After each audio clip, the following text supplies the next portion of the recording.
ان میں سے قانون تو خواتین یعنی عورتوں کا حکومت وقت کے نظام تقویت اور فوجی نیز تعلیمی اداروں میں در آنا ہے۔ کہ بزرگ علماء میں سے بعض جیسے آیت اللہ صافی کی نگاہ میں یہ قانون بدعت اور طاغوتی تھا نہ کہ اسلامی۔ بسم اللہ الرحمن الرحیم۔ گزشتہ قسطوں میں ہم نے اپنے ناظرین کرام کی خدمت بابرکت میں وہ چند مراحل پیش کیے تھے کہ جن میں مجلس خبرگان کے دوران بعض مجتہدین نظام نے اصل ولایت مطلقہ فقی پر ایراد و اعتراض وارد کیے تھے۔ اب آنے والی قسطوں میں دوسرے ان مراحل کو ہدیہ ناظرین کریں گے کہ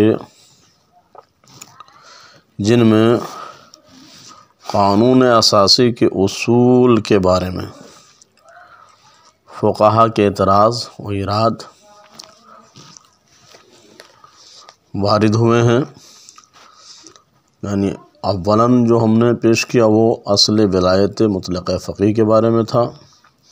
اب جو پیش کرنے جا رہے ہیں قانون اساسی کے اصول کے بارے میں فقہا کے درمیان جو اختلافات، اور یہ اس لیے تاکہ ہمارے گرامی قدر ناظرین پر یہ دعویٰ بالکل واضح طور پر باطل ہو جائے کہ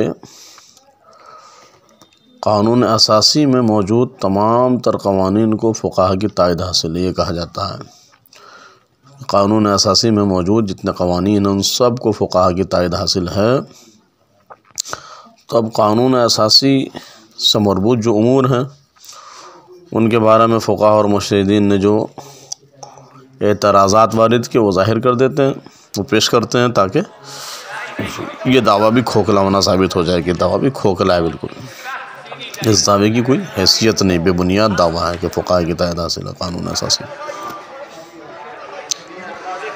ان میں سے قانون تو خواتین یعنی عورتوں کا حکومت وقت کے نظام تقویت اور فوجی نیز تعلیمی اداروں میں در آنا ہے، جو کہ یہ ان قوانین میں سے ہے کہ جس کو اکثریت کی رائے کی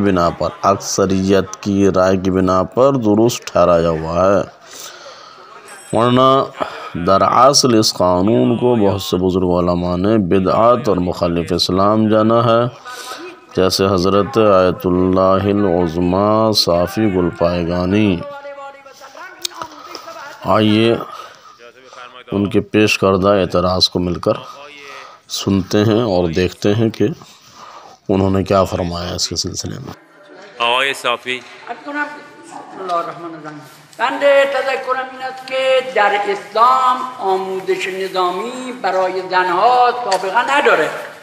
اگر این یک امر مستحسنی بود پیغمبر اکرم صلی الله علیه و آله و سلم حضرت زهرا را آموزش نظامی میدادند، حضرت امیرالمومنین علیه السلام حضرت زینب را آموزش نظامی میدادند. این یک بدعتی بود که از دوری طاغوت برای حد صیانت و حشمت زنها و مقاصد دیگری که داشتن انجام شد.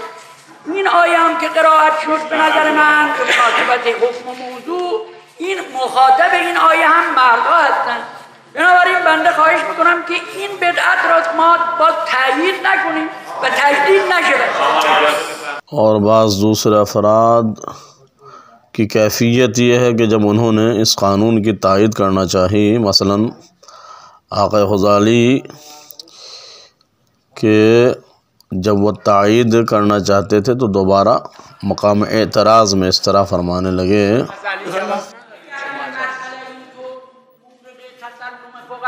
که نیست که شما می‌فرمایید مثل اینکه تمام کتب فقه را مراجعه کردید، چرا پیغمبر اکرم صلی الله علیه و آله و سلم این آموزش را به حضرت زهرا نداد؟ چرا حضرت زینب میومد شمشیر بگیره؟ کہ بزرگ علماء میں سے بعض جیسے آیت اللہ صافی کی نگاہ میں یہ قانون بدعت اور طاغوتی تھا نہ کہ اسلامی۔ بدعت اور طاغوتی نہ کہ اسلامی۔